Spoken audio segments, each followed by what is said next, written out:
তিনি একান্ত দয়া করে মানুষ বানাইছেন, কোন কাফেরের ঘরে জন্ম না দিয়া মুমিন মুসলমানের ঘরে জন্ম দিছেন। অন্য কোন নবীর উম্মত না বানাইয়া শেষ নবী, শ্রেষ্ঠ নবী, আখির জামানার পয়গম্বর মুহাম্মদুর রাসূলুল্লাহ সাল্লাল্লাহু আলাইহি ওয়াসাল্লামের উম্মত বানাইছেন। এই যে নিয়ামতগুলো আল্লাহ আমাদেরকে দান করেছেন, কোনোটার জন্যই দরখাস্ত করি নেই, আল্লাহ দয়া করে দান করছেন। আমি আপনাদের সামনে তিলাওয়াত করেছি পবিত্র কুরআনুল কারীমের সূরা 3-এর কিছু অংশ, নবীজির একখানা হাদিস। আমার তিলাওয়াতকৃত আয়াতে আল্লাহ বলেন, নিশ্চয়ই নিশ্চয়ই মানুষকে সৃষ্টির সেরা সুন্দর করে বানাইছি। সৃষ্টির সেরা সুন্দর মানুষ কেমনে হইল? আল্লাহ পাক রব্বুল আলামিন তিনি সাধারণভাবে একটা কথা বললেই যথেষ্ট। এই কথাটা বলার আগে আবার নিশ্চয়ই নিশ্চয়ই এই দুইটা শব্দ ব্যবহার কথার ওজন বানায়া দেয়। আল্লাহ বলেন, নিশ্চয়ই নিশ্চয়ই মানুষকে সৃষ্টির সেরা সুন্দর করে বানায়। এই পৃথিবীতে আমরা যা দেখি সব কিছু আল্লাহ পাক হুকুম দিয়ে বানাইছে। তিনি শুধু হুকুম করেছেন, বিশাল বিশাল পাহাড় হয়ে গেছে। তিনি শুধু হুকুম করেছেন, বিশাল বিশাল আসমান হয়ে গেছে। মানুষটাকে আল্লাহ হুকুম দিয়ে বানান নাই। আদম আলাইহিস সালামের বডিটা যখন বানানো হয়, মাটির পিঁড়া বানাইয়া আল্লাহর সামনে ফেরেশতারা তুলে ধরেন। আল্লাহ পাক রব্বুল আলামিন আদম আলাইহিস সালামের চেহারা আল্লাহ নিজ কুদরতি হাত লাগায়া নাক একটু টান দিয়া দাঁড় করায় দিলেন, নাকটা একটু উঁচা করলেন।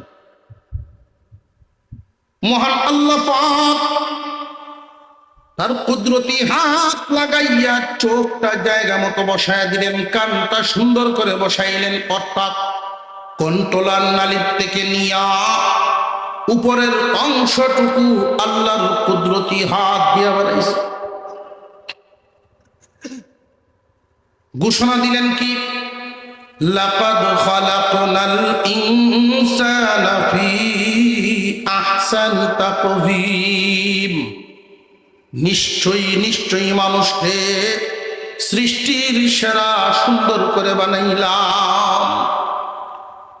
বুঝতে হবে আল্লাহর সৃষ্টি কি আছে।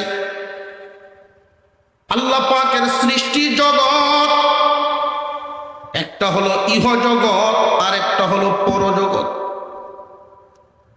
ইহ জগতের সীমানা কতটুকু আর পরজগতের সীমানা কতটুকু। ইহ জগৎ যদি আমরা বুঝতে চাই, প্রথমে উপরের দিকে একটু নজর দেই। উপরের দিকে নজর দিলে চাঁদ সূর্য দেখতে পাই, সবগুলোই প্রথম আসমানের নিচে। আকাশ ভর্তি তারকারাজি দেখতে পাই, ওইগুলো প্রথম আসমানের ওই নিচে। আমরা যে উপরের দিকে তাকাই আসমান দেখতে পাই, এই রকম আসমান আল্লাহ একটা দুইটা নয় 7টা বানাইছেন। এক সময় বিজ্ঞানীরা আসমান বলতে কিছু আছে এটাই মানত না, স্বীকার করত। দূর দূর দেখা যায়, এজন্য নীল মনে হয়, আসমান বলতে কিছু নেই। অথচ কুরআনুল কারীমে আসমানের বর্ণনা আছে না নেই? কোরআন তারা মানত না, এই জন্য স্বীকার করত না। আল্লাযী খালাকা সাবআ সামাওয়াতিন তিবাকা, একটা নয় দুইটা নয়, মজবুত করে করে আল্লাহ 7টা আসমান বানাইছেন। আমাদের মাথার উপরে যে আসমান স্থির পানি দ্বারা বানিয়েছেন, এর উপরের যে আসমান দ্বিতীয় আসমান তামা দ্বারা লোহা দ্বারা বানিয়েছেন, তৃতীয় যেই আসমান তামা দ্বারা বানিয়েছেন, চতুর্থ আসমানটা আল্লাহ পাক রূপা দ্বারা বানাইছেন, পঞ্চম আসমানটা স্বর্ণ দিয়ে বানাইছেন, ষষ্ঠ আসমানটা ইয়াকুত পাথর দ্বারা বানিয়েছেন, সপ্তম আসমান নূর দ্বারা বানিয়েছেন। এই জমিন থেকে প্রথম আসমানের দূরত্ব 500 বছরের রাস্তা। আল্লাহর পয়গম্বর বলেন, জমিন থেকে আসমানটা যত দূর, এটা পুরো হলো এটুকু। 500 বছরের রাস্তা যেমন শূন্য স্থান, ওই আসমানটা মোটাও আরো 500 বছরের রাস্তা। আসমান এবং শূন্য স্থান দুইটাই মিলে 1000 বছরের রাস্তা হবে। এরকম 7টা আসমান, 7টা শূন্য স্থান, মোট 7 আসমান পর্যন্ত 7000 বছরের রাস্তা। ইহ জগতের সীমানা উপরের দিকে, জমিন থেকে 7 আসমান 7000 বছরের রাস্তা।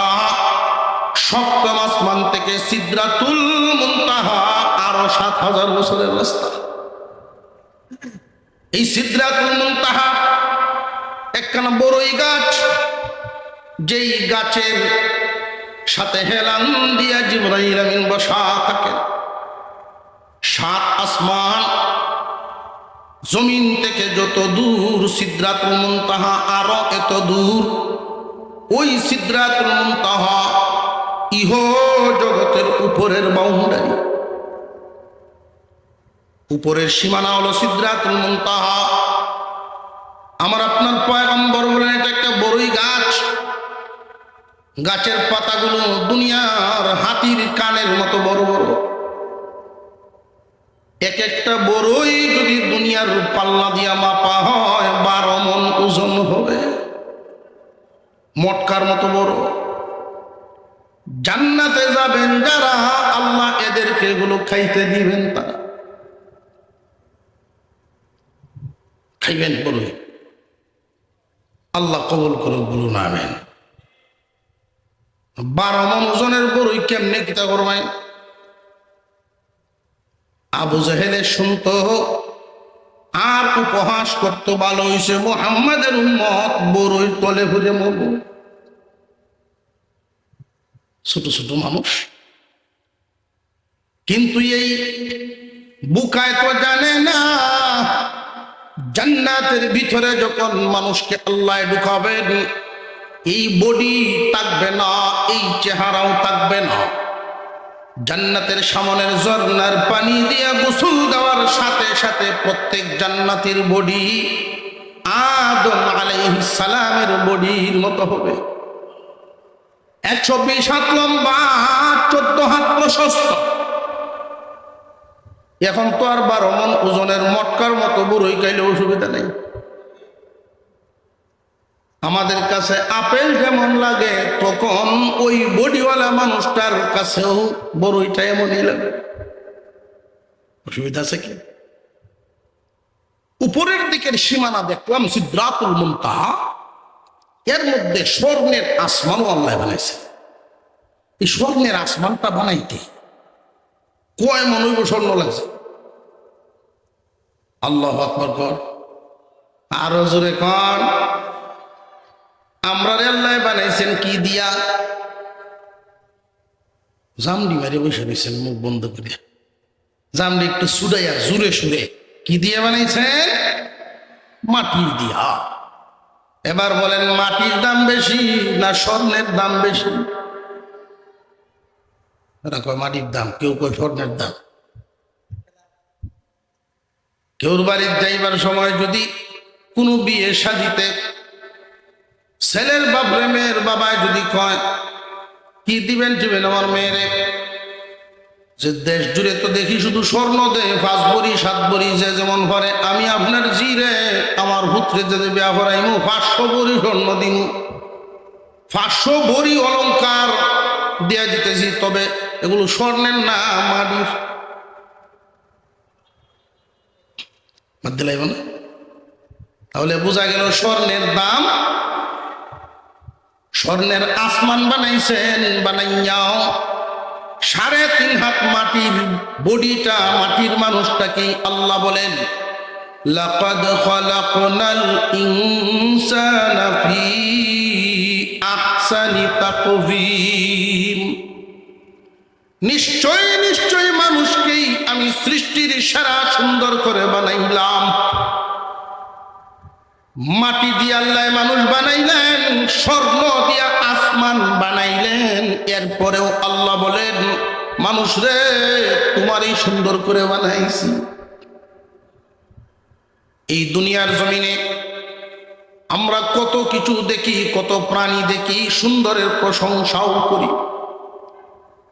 মহান আল্লাহ পাক রব্বুল আলামিন মাটি দিয়া মানুষ বানাইলেন, কিন্তু এই মাটির মানুষটাকে সুন্দর বলে ঘোষণা দিলেন।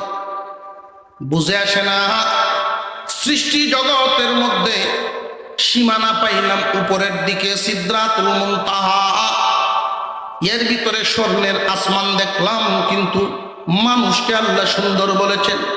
রূপার আসমান দেখলাম, না মানুষই সুন্দর। ইয়াকুতের আসমান আছে, না মানুষই সুন্দর।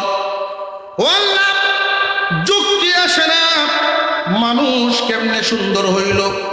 একটা মানুষের রং যতই উজ্জ্বল হোক না কেন, আলোকিত ফর্সা হোক না কেন, ঘরের দরজা জানালা বন্ধ করে রাতের বেলায় একটা রুমে সুন্দর একজন মানুষকে যদি বসায় রাখা হয়, তার চেহারার আলোতে ঘর তো আলোকিত হবে না।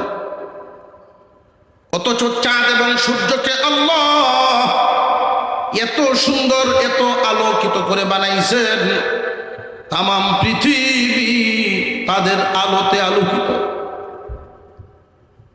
ও আল্লাহ, স্বর্ণ দিয়ে আসমান বানাইয়া বলেন মানুষ সুন্দর।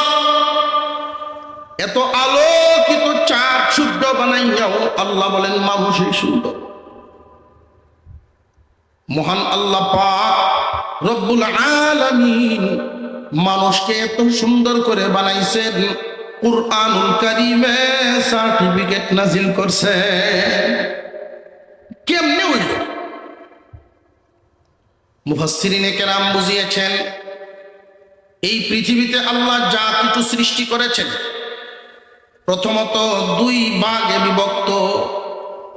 এক জাতের প্রাণ আছে, আরেক জাতের প্রাণ নাই। যেগুলোর প্রাণ নাই এইগুলোর মধ্যে মানুষ শ্রেষ্ঠ। তার ভিতরে আল্লাহ পাক রব্বুল আলামিন মানুষের মধ্যে রুহু ঢুকাইছে। 3.5 হাত মাটির পিঁড়া, যদিও এই বডিটা আপনার আমার দেহ আল্লাহ মাটি দিয়ে বানাইছেন, এই মাটির ভিতরে, মাটির পিঁড়ার ভিতরে আল্লাহ রুহু ঢুকায়া দিছেন। রুহু, মাটির পিঁড়া যদি হইতো, রুহু যদি না থাকতো, মাটি যেমন নড়াচড়া করতে পারে না, চাঁদ এবং সূর্য আল্লাহর হুকুমে যার যার কক্ষমতে চলে। বিশাল আসমান স্বর্ণ দিয়া বানাইছে। আল্লাহ পাক রব্বুল আলামিন বলেন, বান্দা, যদিও তোমারে আমি 3.5 হাত মাটির বডিটা মাটি দিয়ে বানাইলাম, কিন্তু তোমার ভিতরে এমন একটা নিয়ামত, এমন একটা জিনিস আমি ঢুকায়া দিলাম, যেটা স্বর্ণের আসমানকে দেই নাই, সূর্যকে দেই নাই, চন্দ্রকেও দেই নাই, তারকারাজিকেও দেই নাই। ওরা আলোকিত হইতে পারে, ওদের ভিতরে রুহু নাই। সুবহানাল্লাহ, তাই না? চন্দ্র বানাইছেন, সূর্য বানাইছেন, রূপার আসমান, স্বর্ণের আসমান, ইয়াকুতের আসমান বানাইছেন, কিন্তু এদের ভিতরে রুহু ঢুকান নাই। আল্লাহ পাক তোমাকে মাটি দিয়ে বানাইয়া তোমার দেহের ভিতরে রুহু ঢুকাইছেন। রুহুর কারণে তুমি চাঁদের চেয়েও সুন্দর, রুহের কারণে তুমি সূর্যের চেয়েও সুন্দর। স্বর্ণের আসমানের চেয়েও তুমি বান্দা সুন্দর। লাকাদ খালাকনাল ইনসানা ফি আহসানি তাকওয়িম, নিশ্চয়ই নিশ্চয়ই মানুষকে সৃষ্টির সেরা সুন্দর করে বানাইলাম। মানুষ সৃষ্টির সেরা সুন্দর। বুঝলাম আসমানের চেয়ে সুন্দর, চাঁদ সূর্যের চেয়ে সুন্দর। কেন? এইগুলোর ভিতরে রুহু নাই, আমার ভিতরে রুহু আছে। রুহুওয়ালা প্রাণী দুনিয়াতে অনেক আছে। ও আল্লাহ, যেগুলোর রুহু নাই, অপ্রাণী, সেগুলোর থেকে আমি সুন্দর বুঝলাম, কিন্তু রুহুওয়ালা প্রাণীর থেকে আমি কেমনে সুন্দর ওইটাও একটু বুঝতাম। যত প্রাণী আমরা দেখি বা না দেখি, প্রত্যেকটা প্রাণীকেই আল্লাহ অঙ্গ প্রত্যঙ্গ দিয়েছেন। যার যার কার্যকলাপ প্রয়োজন মিটানোর জন্য অঙ্গ দান করেছেন, চলাফেরার জন্য অঙ্গ ব্যবহার করা হয়। মানুষকেও আল্লাহ অঙ্গ প্রত্যঙ্গ দিয়েছে, অন্যান্য প্রাণীদেরকেও দিয়েছে। পা দিয়ে হাঁটে, জিহ্বা দিয়া স্বাদ গ্রহণ করে, চোখ দিয়া দেখে, কান দিয়া শুনে। মানুষের অঙ্গের মধ্যেও আল্লাহ যেমন যোগ্যতা দিয়েছেন, অন্যান্য প্রাণীদেরকেও দুনিয়ার হাজত মিটানোর জন্য যোগ্যতা দিয়েছেন। যেমন ধরুন একটা গরু, এই গরুকে যে আমরা খাবার দিই, গরুর জিহ্বা আছে, মানুষেরও জিহ্বা আছে। আল্লাহ পাক সৃষ্টিগতভাবে জিহ্বার মধ্যে একটা শক্তি দান করেছেন। কিতাবের ভাষায় শক্তিটার নাম কুওয়াতে যায়কা, স্বাদ শক্তি। খাবারের মজা, স্বাদ, ওইটাকে শুধু মানুষে বুঝে না অন্য প্রাণীরাও বুঝে? একটু জোরে কর। গরুকে যদি সাদা পানি দেন, যেই পরিমাণ খাইব, লবণ দিয়া, লালি দিয়া, কোড়া বা বসি দিয়া দিলে একটু বেশি খাইব। তাহলে মজা সেও বুঝে, জিহ্বায় তার মজা দেওয়া। মানুষের জিহ্বায়ও স্বাদ শক্তি আছে, গরুর জিহ্বাতেও স্বাদ শক্তি আছে, কিন্তু মানুষের জিহ্বায় আল্লাহ এমন একটা ক্ষমতা দান করেছেন, যেই ক্ষমতা অন্য কোনো প্রাণীর মধ্যে নাই। ঠিক তেমনি প্রত্যেকটা অঙ্গ অন্যান্য প্রাণীর চাইতে মানুষের অঙ্গগুলো দামি। মহান আল্লাহ পাক অন্যান্য প্রাণীদের অঙ্গ বডিটা যে তৈরি করেছেন, এক একটা অঙ্গ দিয়া এক এক ধরনের কাজ করে, কিন্তু মানুষের অঙ্গগুলো এমনভাবে গুণ দিয়া ভরপুর করেছেন, যোগ্যতা ক্ষমতা এমন দান করেছেন। মানুষের বডিটা যদিও আল্লাহ বানাইছেন মাটি দ্বারা, এই বডিতে আল্লাহ এমন গুণাবলী দান করেছেন। জিহ্বা দিয়া শুধু স্বাদ গ্রহণ করা যায় না, আরো যোগ্যতা আছে। আল্লাহ বলেন, আর রহমানু আল্লামাল কুরআন খালাকাল ইনসানা আল্লামাহুল বায়ান। অন্যান্য প্রাণীরা শুধু স্বাদ দিতে পারে জিহ্বা দ্বারা, আর মানুষকে যেই যোগ্যতা দিলাম, জিহ্বার মধ্যে যেই গুণ দিলাম, শুধু স্বাদ মজা বুঝে তা না, এই জিহ্বা দিয়া কথা বলার শক্তিও দিলাম। অন্য প্রাণীদের জিহ্বা আছে ঠিক, কথা বলার শক্তি নেই। মানুষের জিহ্বাটা দিয়া শুধু স্বাদ নেই এমন না, কথা বলার শক্তিও দান করছেন কে? আল্লাহ। লাকাদ খালাকনাল ইনসানা ফি আহসানি তাকওয়িম, নিশ্চয়ই নিশ্চয়ই মানুষকে আমি সৃষ্টির সেরা সুন্দর করে বানাইলাম। সৃষ্টি জগৎ, এই ইহ জগতের সৃষ্টির সেরা সুন্দর মানুষ। রং কালো হইলেও মানুষই সূর্যের চেয়ে সুন্দর। হাত পা একটা না থাকলেও তবু স্বর্ণের আসমানের চাইতে, চাঁদ সূর্যের চাইতে এই মানুষটাই সুন্দর। এই ঘোষণাটা কার? এমন আলসি করে বইয়া থাকলে কেমন হইল? আলসিটা ভাঙ্গিয়া, অলসতা ভেঙ্গে একটু জুড়ে সুরে আওয়াজ দিবেন। আমাদের আওয়াজে বাড়ি ঘরে যারা আছে তারা বুঝতো যে না, আমি মনে হয় শুধু বাকি আছি, যত করানোর কেউ আর বাকি নাই, সব হাজির। আল্লাহ পাক রব্বুল আলামিন মানুষকে যে সুন্দর করে বানিয়েছেন, ঘোষণাটাও আল্লাহই দান করেছেন। ঘোষণা যে দান করেছেন, শুধু ঘোষণা, এই ঘোষণাটা বিশ্বাস করা, আমাদের মনের ভিতরে ঢুকানোটা, একটা হলো আদেশ পেয়েছি, আল্লাহর সংবাদ শুনেছি, সেই হিসাবে মেনে নিয়েছি, আমি বুঝি আর না বুঝি, নাকি যেই বিষয়টা এতক্ষণ বোঝানোর চেষ্টা করলাম বাস্তবেও আকলে ধরে নি না ধরে না যে আল্লাহ যত সৃষ্টি করেছেন আসলেই মানুষ সুন্দর। সূর্য চাঁদ আলোকিত থাকতে পারে, রুহু তো নেই। স্বর্ণ দামি থাকতে পারে, তার মধ্যে রুহু তো নেই। আমি মাটির বলি, কিন্তু আমার মধ্যে আল্লাহ রুহু ঢুকাইছেন। অন্যান্য প্রাণীরা আমার চেয়ে দেহের দিক থেকে হাতি বড় থাকতে পারে, মহিষ বড় থাকতে পারে, আমার চাইতে শক্তিশালী প্রাণী থাকতে পারে, কিন্তু মানুষকে আল্লাহ সুন্দর বলেছেন। আমার বডি, অঙ্গ প্রত্যঙ্গ অন্যান্য প্রাণীর চাইতে অনেক গুণে গুণান্বিত। আমার এক একটা অঙ্গ দিয়ে যা যা হয় অন্য প্রাণীরা তা তা করতে পারে না। মহান আল্লাহ পাক রূহের কারণে এবং অঙ্গ প্রত্যঙ্গ বডির কারণে আমার আপনার বডিটাকে আল্লাহ এমন ভাবে বানিয়েছেন, মানুষের দেহ যত সাজাইবেন শুধু সুন্দর, যত সাজাইবেন শুধু সুন্দর, বাড়ে আর বাড়ে। ঠিক না ঠিক? একজন মানুষকে আপনি পাঞ্জাবি পরাইলেন, পায়জামা পরাইলেন, তার মধ্যে এক ধরনের এক সুন্দর আইব। যদি এই পাঞ্জাবির উপরে এক সদরিয়া পরাইয়া দেন, সৌন্দর্য কি কমবে না আরেকটু পারবে? আরেকটু পারবে। মাথায় টুপি দিচ্ছেন, এক ধরনের সৌন্দর্য। এই টুপিওয়ালা মাথায় যদি একটা পাগড়ি পরাইয়া দেন, সৌন্দর্য কমবে না আরো বাড়বে। স্বাভাবিকভাবে একটা মানুষকে তার খালি চোখে দেখলেও এক ধরনের সুন্দর, ওই মানুষটাকে যদি একটা চশমা পরাইয়া দেন, সৌন্দর্য কমে না আরো বাড়ে। এখন যদি আমরা সকলে ধরিয়া একটা গরুর হাফ প্যান্ট পিন্ধাই নেই, আরো ঢং দেখা যেত।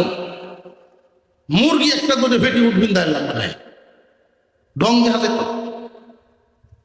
বিলাইলে ধরে দুই চশমা পিন্ধাই। এই জন্য মহান আল্লাহ মানুষকে যেহেতু সুন্দর করে বানাইছেন, দুনিয়াতে যা কিছু আমরা দেখি সব নিয়ামত আল্লাহ মানুষের জন্য দিছে। আপনাদের পাশে সবচেয়ে বড় বাজার নতুন বাজার বা বড় বাজার, দুইটা বাজারই তো বড়। এই বাজারের যত দোকান, যত জিনিসপত্র আছে, জুতার দোকান ভর্তি জুতায়, কাপড়ের দোকান ভর্তি কাপড়ে, কসমেটিকের দোকান ভর্তি মেডিসিন কসমেটিক দিয়ে, যা যা আমরা দেখি বাজারে সবগুলো আল্লাহ মানুষের জন্য দিছে। ঠিক না ঠিক? টেইলারের দোকানও কাপড় চোপড়, মানুষ কত আইটেমের কাপড় বানাইতেছে। শুনছেন এই পর্যন্ত কোনো মানুষ গিয়া কইছে যে শীত যখন বেশি দেও বানায় একটা জামা বানায়, একটা মানুষ গরুর লিখে আছে কেউ? না।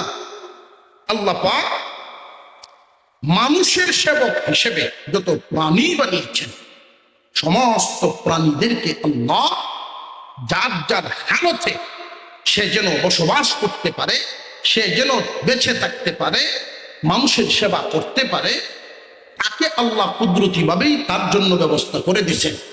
আমাদের দেশে বিড়ালগুলো পশম যে পরিমাণ লম্বা, আমাদের দেশের গরু ছাগল পশম যে পরিমাণ লম্বা, শীত প্রধান দেশগুলোর প্রাণীদের পশম আরো অনেক বেশি লম্বা। কেন? এই প্রাণীদের জন্য বাজারে কোনো লেফ তুষক পোশাকের অর্ডার নাই, সোয়েটার জাম্পার নাই। এজন্য আল্লাহর কুদরতি ভাবে শীত যেহেতু এই দেশে বেশি, এই প্রাণীদের সুখ শান্তির ব্যবস্থাও আল্লাহ করে দিয়া পশম লম্বা করে দিয়েছেন বেশি। উনি হলেন আল্লাহ। মুসলমান ভাই, আল্লাহ কি এত কিছু আমাদের কিছু দিলে এমনি নেই না, কোনো কারণ আছে? আর একটু জোরে কর,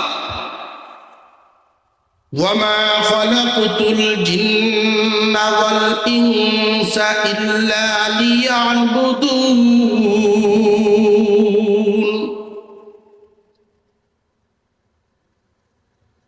জিন এবং ইনসান মানব দানবকে আল্লাহ সৃষ্টি করেছেন।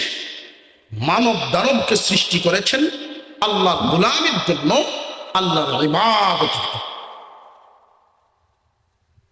অন্য কোনো কারণে।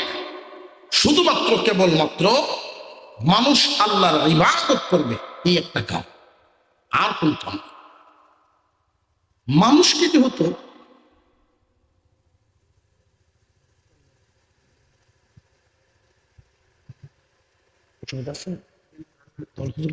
একটু পরে নিয়ে আসে।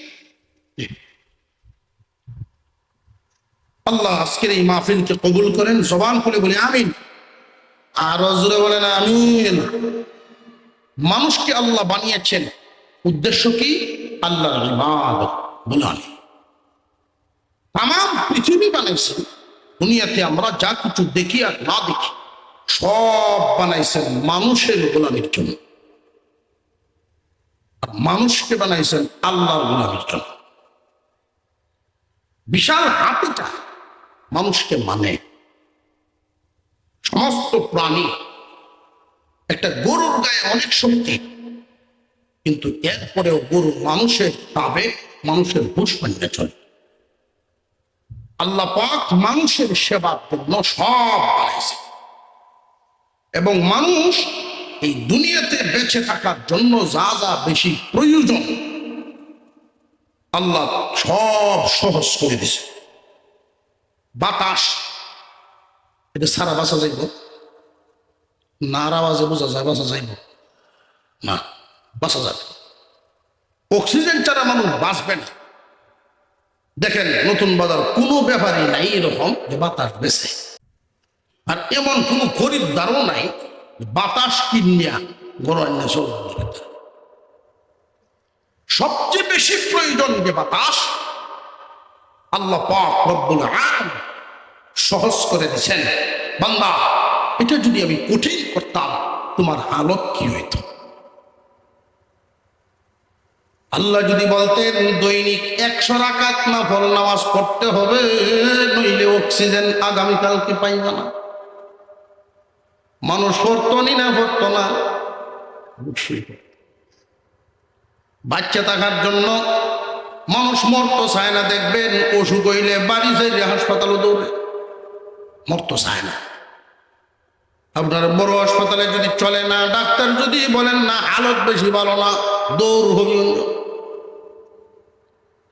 বাঁচার জন্য মানুষ দৌড়াদৌড়ি করে, মরার জন্য কেউ দৌড়ে না। বাঁচার জন্য এত চেষ্টা, এত পলিসি, এর পরেও সময় হয়ে গেলে কেউই বেঁচে থাকতে পারে না। ঠিক না বেঠি? এই দুনিয়াতে চলার জন্য স্বর্ণের চাইতে লোহার ব্যবহার প্রয়োজন বেশি। লোহা ছাড়া কে চলতে পারবো? দুনিয়ার কাজকর্মে আমরা যত কিছু ব্যবহার করি, লোহার ব্যবহার সবচাইতে বেশি। জাম্বুরা কাটলে লোহা লাগবে, দা হাড়া বাসার লাগে। ছোট বাচ্চার পায়খানা সাফ করলে কোদাল লাগবো, এটা কি লোহার লাঙ্গল। লোহার ব্যবহার কি হইল না? পক্ষান্তরে স্বর্ণ, কোন একজন মানুষ যদি সারা জীবনেও স্বর্ণ ব্যবহার না করে, দুনিয়াদারি থামবে না, আটকে পড়তো না। কিন্তু লোহা ব্যবহার ছাড়া দুনিয়াদারি সম্ভব না। জোরে খন ঠিক না? স্বর্ণের দাম বেশি না লোহার দাম বেশি? স্বর্ণের দাম বেশি। যদি স্বর্ণের সমান দাম লোহার হইতো, আমরা গতি কি হইল? বাজারে গিয়া যদি কেউ কয় যে 1 মণ স্বর্ণের দাম কত, কি কইব তখন? এই জমিদারের বাড়ি গিয়া গেব, জমিদার আইসে করতে 1 মণ স্বর্ণ কিনতে আসে। আর যদি লোহার দোকানে কেউ যায়, গিয়া যদি বলে যে 1 ভরি লোহা নিতে পারছে, হ্যাঁ লয়ে আসবো। মানুষের প্রয়োজনীয় যা আছে সব আল্লাহ সহজ করে দিয়েছে। উনি হলেন রহমান। একজন মানুষ যদি স্বর্ণ চোখে নাও দেখে অসুবিধা নাই, দুনিয়া থামবে না, জীবনযাপন থামবে না। আল্লাহ পাক তোমাদেরকে সুন্দর করে বানাইছেন, সমস্ত মাখলুককে তোমাদের হুকুমের গোলাম বানায়া দিয়েছেন, প্রয়োজনীয় বস্তু তোমাদের জন্য সহজ করে দিয়েছেন। উদ্দেশ্য একটাই, বান্দা তুমি আল্লাহর ইবাদত করবা, আর কোনো কাজ নাই। ইবাদত করার জন্যই আল্লাহ মানুষ বানাইছেন। এই ইবাদত সব সময় 24 ঘন্টা ইবাদত আমরা কেমনে করব হুজুর, এই প্রশ্ন জাগতে পারে। আল্লাহ যে আমাদেরকে ইবাদতের জন্য বানাইছেন, তাহলে আমরা ভাত খাইব কখন? এই খাওয়ার উপযোগী বস্তুগুলো ইনকাম করব, উপযোগী রুজি রোজগার করব কোন সময়? যদি ইবাদতেই করণ লাগে। একজন মানুষ দুনিয়াতে বাঁচার জন্য যা যা প্রয়োজন, এই প্রয়োজন তো তার মিটাইতে হবে। বেঁচে থাকার জন্য খাবার গ্রহণ করতে হবে, পিপাসা নিবারণের জন্য পানি গ্রহণ করা লাগবে। একজন মানুষ শারীরিকভাবে সুস্থ প্রশান্তিতে থাকার জন্য গোসল করা লাগে। এই যে প্রয়োজন মিটানোর কাজগুলো, মস্তিষ্ক মাথা ঠিক রাখার জন্য ঘুমানোর প্রয়োজন, ক্লান্তি দূর করার জন্য আল্লাহ নিয়ামত হিসেবে দিয়েছেন ঘুম। মহান আল্লাহ পাক রব্বুল আলামিন এই যে নিয়ামতগুলো দান করলেন, মহান আল্লাহ পাক রব্বুল আলামিন মানুষকে ইবাদতের জন্য সৃষ্টি করেছেন। আদম আলাইহিস সালাম থেকে নিয়ে কিয়ামত পর্যন্ত সমস্ত মানুষকে সৃষ্টি করার উদ্দেশ্য একটাই, আল্লাহর ইবাদত। সমস্ত নবীগণকে পাঠানোর উদ্দেশ্য একটাই, ইবাদতের প্রশিক্ষণ। মানুষ বানাইছেন আল্লাহর ইবাদতের জন্য, নবী পাঠাইছেন ইবাদত শিখায়া দেওয়ার জন্য। কেমনে কোন ইবাদত করলে আল্লাহর কাছে কবুল হবে, পদ্ধতি শিখাবেন আল্লাহ। পয়গম্বর, নবীগণ, রাসূলগণ যুগে যুগে আল্লাহ পাঠাইছেন। একজন মানুষ যদি খাবার খান, দুনিয়াদারি বেঁচে থাকার জন্য খাবার গ্রহণ করলেন, খিদা কমবে কিন্তু ইবাদত হবে না। এই খাবারটা যদি নবীর শিখানো পদ্ধতিতে হয়, তাহলে খিদাও কমবে, খিদা নিবারণও হবে, 100 শহীদের সওয়াবও হবে। হুজুর সাল্লাল্লাহু আলাইহি ওয়াসাল্লাম দুনিয়ার জমিনে যতদিন জিন্দা ছিলেন, খাবার দরকার ছিল না ছিল না। উনি মানুষ ক্ষুধা নিবারণের জন্য খাইছেন, দুনিয়াদারি করেছেন, সংসার করেছেন, বিবি গ্রহণ করেছেন, সন্তান জন্ম দিয়েছেন, সামাজিকতা ওনারও ছিল। ঘুমাইছেন, গোসল করেছেন, বাথরুম সেরেছেন, এমন কোনো কাজ নাই যেই কাজগুলো উনি করেন নাই। একেবারে পরিবার থেকে নিয়ে রাষ্ট্র পর্যন্ত সব বিভাগে ওনার দেওয়া পদ্ধতি আছে না নাই? কেউ যদি লাফ মাইরে ব্রিজ থেকে গিয়ে পানিত পড়ে, তবু তো গোসল হয় সুন্নত তরিকায়। আল্লাহর রাসূল যেমনে করেছেন এইভাবেও তো গোসল হয়। দাঁড়ায় দাঁড়ায় যদি কেউ পানি পান করে, পিপাসা তার নিবারণ হবে ঠিকই। সুন্নত তরিকায় পানিটা পান না করার কারণে ইবাদত পাইল না, সওয়াব পাইল না। পিপাসা লাগছে পানির জন্য পানি পান করেন, ওই পানি পান করাটাই যদি নবীর সুন্নত তরিকায় হয়, তাহলে পিপাসা নিবারণও হবে, 100 শহীদের সওয়াবও হবে। বর্তমান সময়ে সুন্নত বিলুপ্তির পথে, একটা দুইটা না, বেশিরভাগ সুন্নতি এখন বিলুপ্তির পথে। হিসাবটা কি?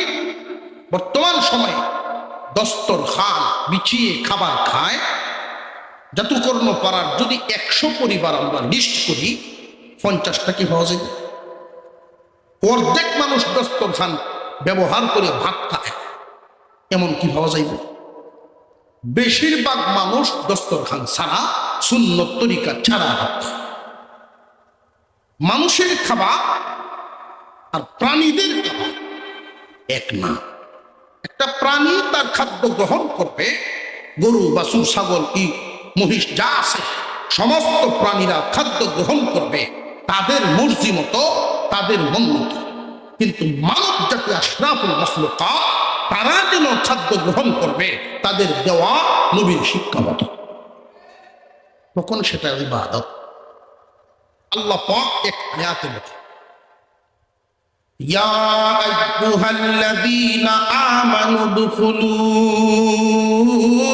ফিস সিলমি কাফা ওয়া লা তাত্তাবিউ খুতুওয়াতিশ শাইতান ইন্নাহু লাকুম আদুউম মুবিন। আল্লাহ বলেন, রে ঈমানওয়ালাগণ, আমরা হে ঈমানদারেরা পরিপূর্ণভাবে ইসলামের ভিতরে ঢুকো। আমাদেরকে এই কথা কেন বললেন? আমরা তো পরিপূর্ণভাবে ঢুকি নাই। আমি মুসলমান পরিচয় দিই, কিন্তু আমার খাবারে মুসলমানি নাই। মুসলমানি কোনটা? নবীর দেওয়া তরিকা যেটা, ঠিক না ঠিক?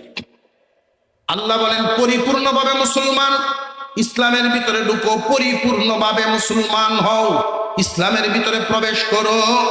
তোমার খানাতেও যেন ইসলাম থাকে, ঘুমেও যেন ইসলাম থাকে, ঘুম থেকে উঠবা তখনও যেন ইসলাম থাকে, এমনকি বাথরুমের ভিতরে ঢুকবা তখনও যেন ইসলাম থাকে, বাথরুম থেকে বের হইবা তখনও যেন ইসলাম থাকে।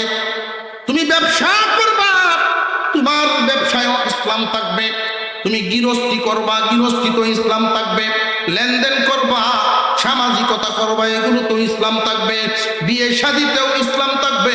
মুসলমানের প্রত্যেকটা কাজেই যেন ইসলামের রঙে সাজায়া দাও।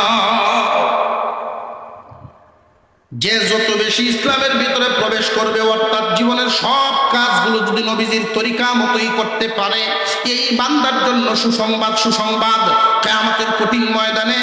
আর দুনিয়ার যেই তুলনা করা হয়, এই দুনিয়ায় যার কাছে যত টাকা বেশি তার তত বিলাসিতাও বেশি, আর কিয়ামতের দিন যার যত নেকি বেশি তারই হবে বিলাসিতা বেশি। নেকি অর্জন কেমনে হবে?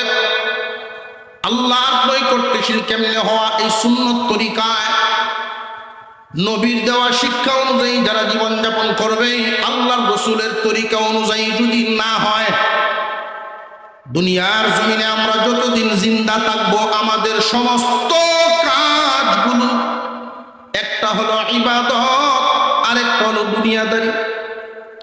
আল্লাহর পক্ষ থেকে দেওয়া ফরজ বিধান আছে না নাই? ফরজ ওয়াজিবের বিধান আছে।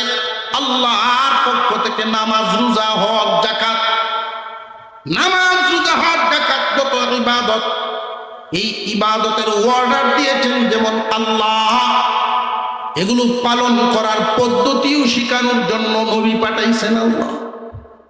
যাকাত কি মন মতো আদায় করলেই আদায় হবে, না তরিকা লাগবে? রোজা মন মতো আদায় করলেই হবে, না তরিকা লাগবে? নামাজের ক্ষেত্রেও তরিকা, হজ যাকাতের ক্ষেত্রেও তরিকা।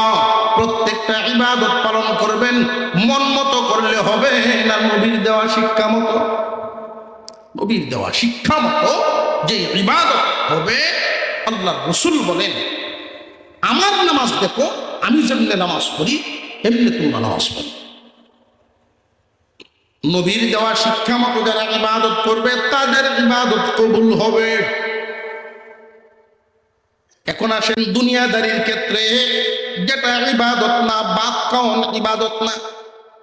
ভাত খাওয়ান ইবাদত না। ভাত খাওয়া ইবাদত হবে কখন? নবীর দেওয়া তরিকা মতো হইব যখন। এমনি ইবাদত না। ভাত খাওয়া যদি ইবাদত হতো, ডায়াবেটিস হলে রুটি কেমনে খাইব? বুঝে আসতেছে? খালি ভাতই তো হলো। খাবার গ্রহণ করা এটা ইবাদত। দুনিয়াতে বাঁচার জন্য তুমি খাও, তবে আল্লাহর হুকুম হইল খাইবা যে ফাইলেই খেও না, হালালটা খাও। সামনে ফাইলেই খাওয়ান গেলেই খাই না, এমন যেন না হয়। খাওয়ান গেলেই খাই নেবে, আগুনে ফেলাইলে, রাইন দিলাইলে, কবুতর যেমন খাওয়ান যায়, খাওয়াও খাওয়ান যেমন রাম রেখান যেত না। আপনি টের একটু ভিতরে বুঝে আসতেছে। খাবার গেলেই খাইতে পারবা না, লোন গেলেই লইতে পারবা না। আল্লাহ পাক রব্বুল আলামিন যত হুকুম করেছেন, রমজান মাসের রোজা, রোজা পালন করবা, তবে নবীর দেওয়া শিক্ষা মতো হতে হবে। নামাজ পড়বা, নবীর তরিকা মতো হইতে হইবে। আমরা শুধু ইবাদতের ক্ষেত্রে মোটামুটি তালাশ করি, নিয়ম নীতি অনুযায়ী ইবাদতগুলো পালন করার চেষ্টা করি। বাকি যে দৈনন্দিন জীবন যাপন করার ক্ষেত্রে, অন্যান্য কাজকর্মের ক্ষেত্রে ইবাদত যে বানানো যায় ওইটা আমরা বুঝি না। শুধু কি মসজিদের ভিতরে ইবাদত, না ঘরের ভিতরেও ইবাদত আছে? ঘরের ভিতরে ইবাদত, প্রত্যেকটা কাজকে যদি আপনার রাসূল নবীর কাজের সাথে মিলায় নিতে পারেন, সারা জিন্দেগি ইবাদতে শামিল হয়ে যায়। আর এইগুলো এখন থেকেই শুরু করতে হবে। যারা এখন থেকে করতে পারবেন, আল্লাহ পাক রব্বুল আলামিন একটা বোনাস দিবেন। কি বোনাস? একজন মানুষ, মহান আল্লাহ যে সুন্দর করে বানাইছেন, সুন্দরের একটা সীমারেখা। জন্মের সময় কত দুর্বল হয়ে জন্ম নিল, আস্তে আস্তে দিন যায় আর সুন্দর শুধু বাড়ে। ছোট একটা বাচ্চা, একদিনের বাচ্চারে দেখবেন বাপের কুলো দিতে চাইল, লইতে চায় না, কারণ সৌন্দর্য এখনো আসে নাই। 40 দিন 2 মাস যখন হয়ে যায়, বাচ্চায় হাসি না, তখন বাবাও তারে আগ্রহ হইয়া খুলে নেয়। সুন্দর বাড়তে থাকে, বাড়তে থাকে। 8-9 বছর বয়স বাচ্চা, যেই পরিমাণ সুন্দর, 15তে যখন পৌঁছে, সৌন্দর্য কি কমে না আরো বাড়ে? নিজের যত্ন যখন বুঝে না তখন একরকম, নিজের যত্ন নিজে যখন বুঝে তখনই মানুষ আর একরকম। ঠিক না? ঠিক। নিজের যত্ন বুঝে না, দেখবেন নাকের পানি আর মুখের পানি সব একটা নিতেছে।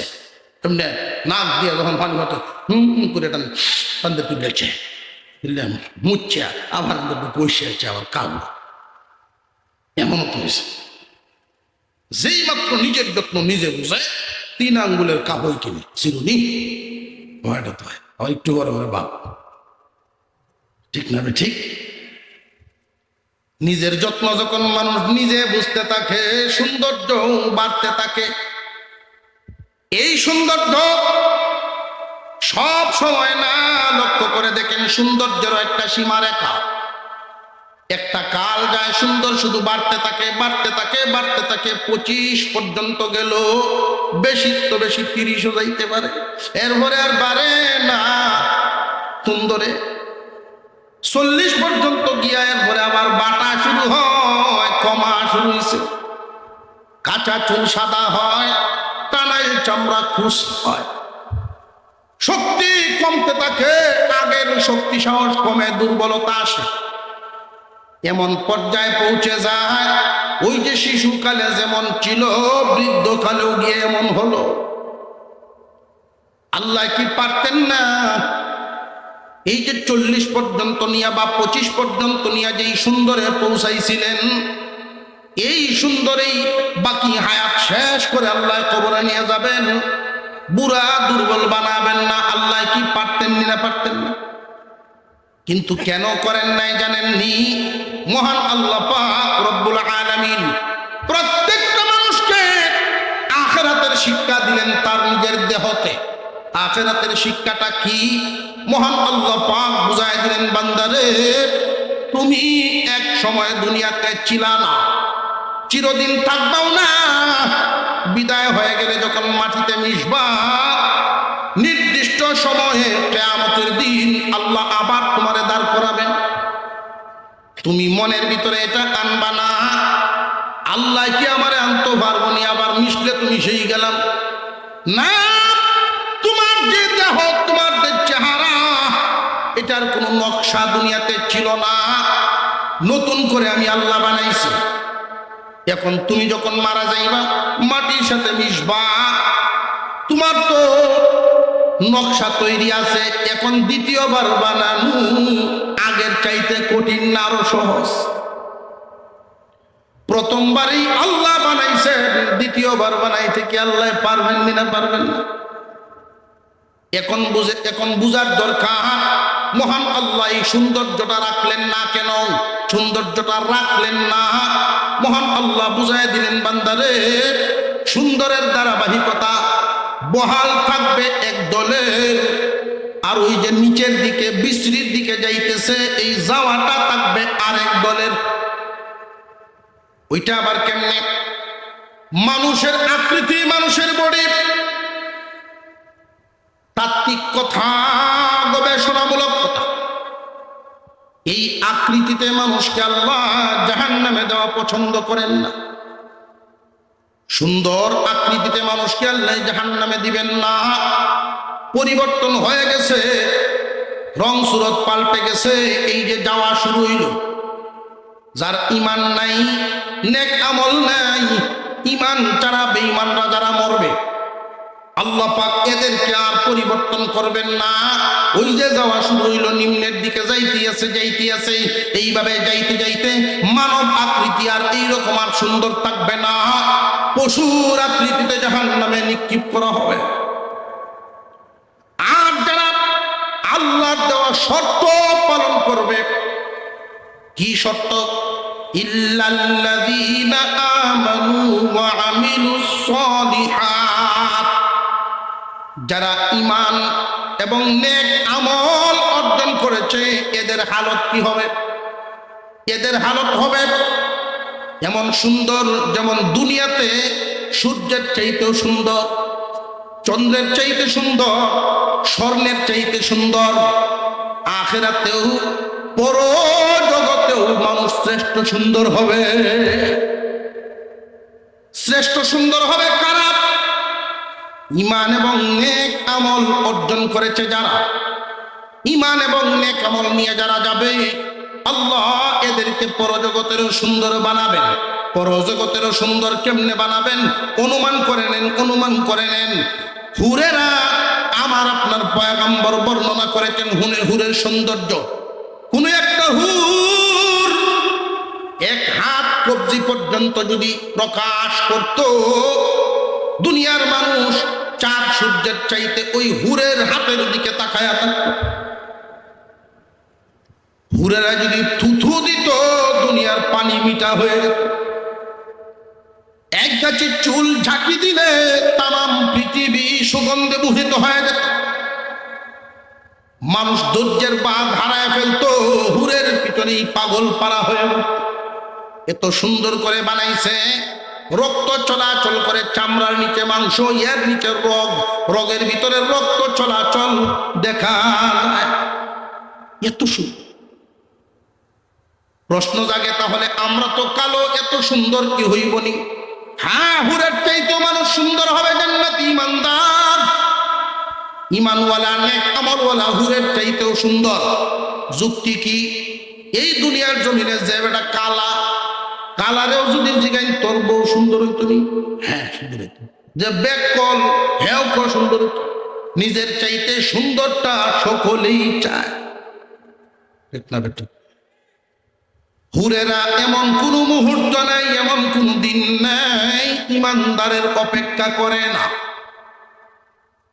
ঈমানদারের অপেক্ষা করে না এমন কোন মুহূর্ত নাই, এমন কোন দিন নাই। হুরেরা যদি ঈমানদারের জন্য অপেক্ষা করে দুনিয়ার নিয়ম অনুযায়ী, ঈমানদার কি হুরের চাইতে নিম্নমানের না আরো উচ্চমানের হবে? আরো উচ্চমানের হবে। নইলে তো আকাঙ্ক্ষা করতো না। এই উচ্চমানেরটা করবেন কেমনে? জান্নাতের সামনের ঝর্ণার পানি দিয়ে, গোসল দিয়ে। যেই মাত্র গোসল দিবে, আদম আলাইহিস সালামের বডির মতো বডি হবে, ইউসুফ আলাইহিস সালামের চেয়েও সুন্দর, দাউদ আলাইহিস সালামের কণ্ঠ, প্রত্যেক 33 বছরের যুবক জান্নাতের ভিতরে। এই সুন্দর তো আর কমবে না। দুনিয়ার নিয়ামত কোনটা স্থায়ী না। জান্নাতের ভিতরে জাল্লায় ঢুকাইবেন। আল্লাহ বলেন ইল্লাল্লাযীনা আমানু ওয়া আমিলুস সলিহাত